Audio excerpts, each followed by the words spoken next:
Hello students, how are you all? Welcome on this channel.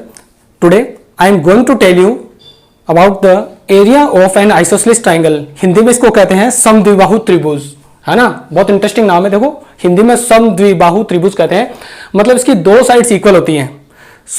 ऐसा कोई भी triangle जिसकी कोई भी दो साइड इक्वल हो उसको हम आइसोसेलेस ट्राइंगल कहते हैं। I will tell you how to find the area of an isosceles triangle.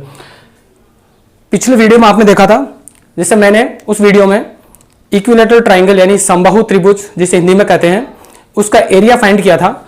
तो मैंने आपको दो मेथड्स बताए थे, एक तो था हाइट को यूज करके, दूसरा मेथड था बिना हाइट को यूज किए, वो था हेरोन्स फॉर्मूला। तो उसमें हमें हाइट की जरूरत नहीं पड़ती। जैसा कि आप जानते हैं उस ट्राइंगल में जिस तरह से हमने एरिया फाइंड किया था वैसे ही हम इस ट्राइंगल का एरिया फाइंड करेंगे दोनों मेथड से। पहले मैं जो आपको मेथड बताने जा रहा हूं वो है हाइट को यूज करके पता करना। तो हाइट को यूज करने के लिए हम क्या करेंगे, देखिए ये डायग्राम है, ए बी सी एक ट्राइंगल है, ये दोनों साइड्स इक्वल है, ये वाली, ठीक है। इन दोनों की लेंथ हमने ए यूनिट मान रखी है और ये बेस है जो बी है, तो बी से बेस याद रहेगा, हम इसको भी मान लेते हैं। यहां से हमने एक परपेंडिकुलर डाला, हिंदी में कहते हैं लंब डाला हमने, ठीक है।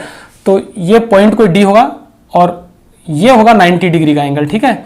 इस पॉइंट को हम डी बना लेते हैं, यहां पर ये 90 डिग्री का एंगल होगा।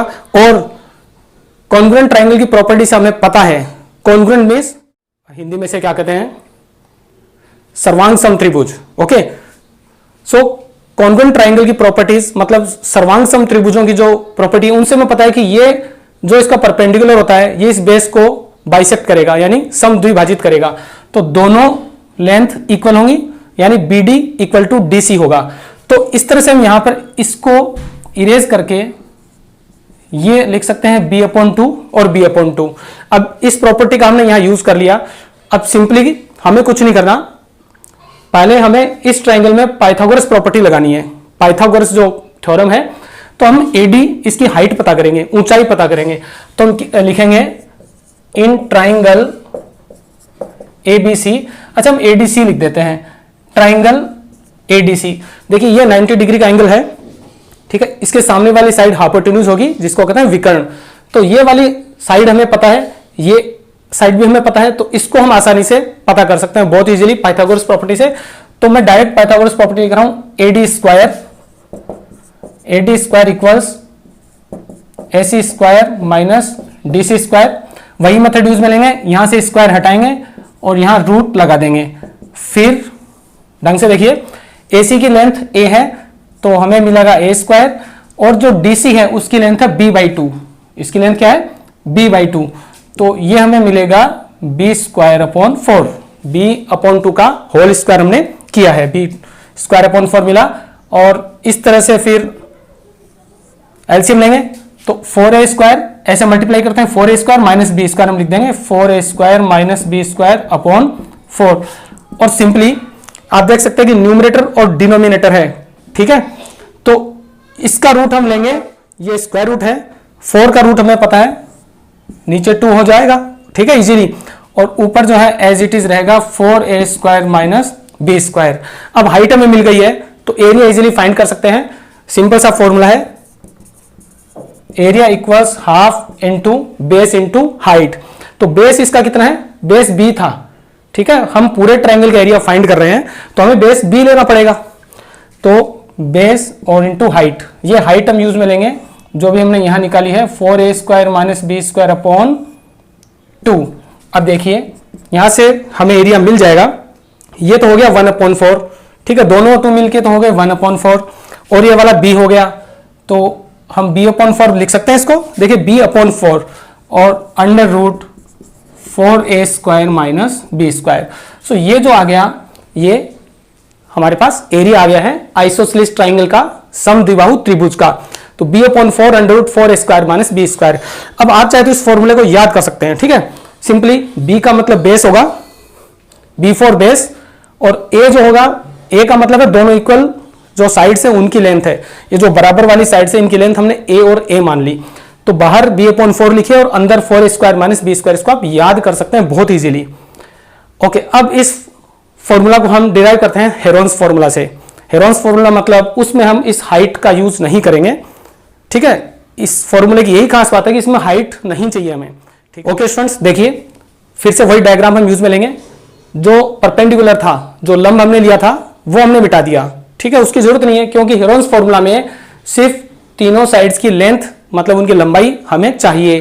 तो ये बेस था, इसकी लेंथ है b यूनिट्स और ये दोनों बराबर इक्वल साइड्स हैं, इनकी लेंथ a यूनिट्स है।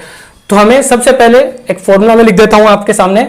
जो एरिया होता है वो होता है रूट, क्योंकि फॉर्मूला आपको याद होना जरूरी है तो सबसे पहले आप फॉर्मूला लिख लें, इजी रहेगा। s minus a s minus b s minus c। अब यहां पर s क्या है? पिछला वीडियो अगर आपने मेरा अच्छे से देखा है तो आपको पता है s सेमी पेरीमीटर है। तो यहां पर s की वैल्यू होगी, तीनों साइड्स का हम टोटल करेंगे तो ये तीनों साइड्स का जो लेंथ है उनका टोटल कर दिया हमने, a प्लस b। ठीक है, यहां से हमें मिला 2a plus b upon 2। Okay, अब इस फॉर्मूले में हम वैल्यू पुट करेंगे तो यहां से थोड़ा सा हमें ढंग से बहुत केयरफुल रहना है। देखिए s की वैल्यू मैंने लिखी 2a प्लस b अपॉन 2, फिर मैं लिखूंगा s minus a s minus b s minus c। अच्छा, एक काम हम ये कर सकते हैं, इसको भी हम इस तरह से लिख सकते हैं। यहां से ये जो 2 होगा इससे दोनों वैल्यूज डिवाइड होंगी तो मिलेगा a प्लस b अपॉन 2। ये s की वैल्यू है, इससे थोड़ा सिंपल रहेगा। अब हम फॉर्मूले में वैल्यू पुट करेंगे तो s, पहले s लिखेंगे फिर लिखेंगे s माइनस a, तो s माइनस a, ये s माइनस a, फिर s माइनस b लिखेंगे, s माइनस ये a और b। ठीक है, और फिर लिखेंगे s माइनस c।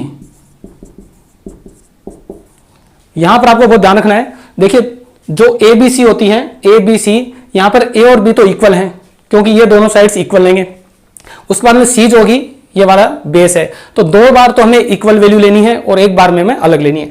तो यहां पे 2 बार तो हमने सेम ले लिया और 1 बार हमने एक अलग वैल्यू ले ली।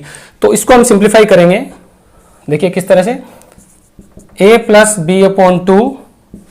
अच्छा, यहां पर देखिए a से a कैंसिल हो गया, ये a से a भी कैंसिल हो गया और ये नहीं, ये कैंसिल नहीं होगा।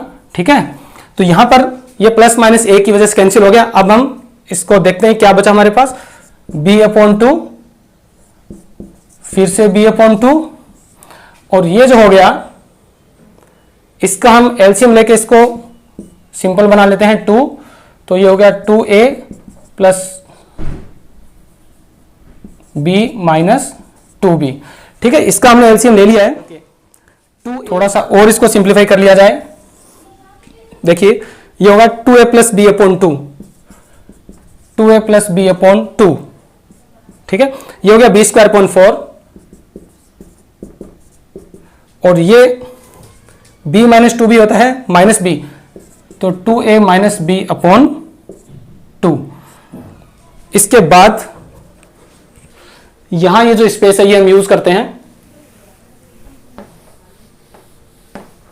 देखिए इसको सिंप्लीफाई करना है तो जो भी न्यूमेरिकल्स वैल्यूज हैं उनको बाहर ले लेते हैं। देखिए 4 और ये भी 4, 2 4 जा 8 2 जा 16, तो ये 16 है, 16 को रूट से बाहर लेंगे तो हमें मिलेगा 1/4, क्योंकि ये नंबर नीचे आ रहा है, और ये b स्क्वायर को भी बाहर ले लेंगे तो हमें मिल जाएगा b। ठीक है, अब स्क्वायर रूट में देखिए हमारे पास क्या है, 2a प्लस बी और 2a माइनस बी, तो यहां पर आइडेंटिटी लग रही है। ठीक है, आइडेंटिटी क्या होगी, a प्लस बी और a माइनस बी, जो होता है a square minus B square. तो एक बार हम स्क्वायर करेंगे इसका और एक बार b का स्क्वायर, सो 2a का होल स्क्वायर माइनस b का होल स्क्वायर। अच्छा, इसको अब हम b अपॉन 4 लिख सकते हैं, नो प्रॉब्लम। और स्क्वायर रूट में क्या मिलेगा, 4a square minus B square. ये फॉर्मूला में मिल गया है आइसोसेलेस ट्राइंगल का एरिया का। तो जैसा आपने देखा, अगर हाइट को यूज करके हम फाइंड करते हैं एरिया, तो उसका फॉर्मूला आता है b upon 4 root 4a square minus B square, और बिना हाइट को यूज करें मतलब हेरोन्स फॉर्मूला से, तो भी इसका एरिया यही मिलता है। तो फॉर्मूला तो सेम आएगा, ठीक है, आंसर आपका सेम आएगा। डिपेंड करता है कि आप उस फॉर्मूले को किस तरह से डिराइव कर रहे हैं। तो इसके बेस पर जो है, इस पर कुछ न्यूमेरिकल्स एग्जाम में पूछे जाते हैं। अगर आपको फॉर्मूला पता है, ठीक है, अगर आप कंपटीशन की तैयारी कर रहे हैं और उसमें अगर एमसीक्यूज हैं तो इजीली आप अगर फॉर्मूला याद रखते हैं तो इसका आंसर आप बहुत जल्दी फाइंड कर सकते हैं। 5 से 10 सेकंड का टाइम लगेगा, ज्यादा नहीं लगेगा। अगर इस पर कुछ न्यूमेरिकल्स हैं आपकी बुक्स में तो आप उसको सोल्व करें। ओके स्टूडेंट्स, और ये मेरी रिक्वेस्ट है कि वीडियो आपको अच्छा लगा हो तो इसको लाइक और शेयर करें और चैनल को सब्सक्राइब करें। Thanks for watching.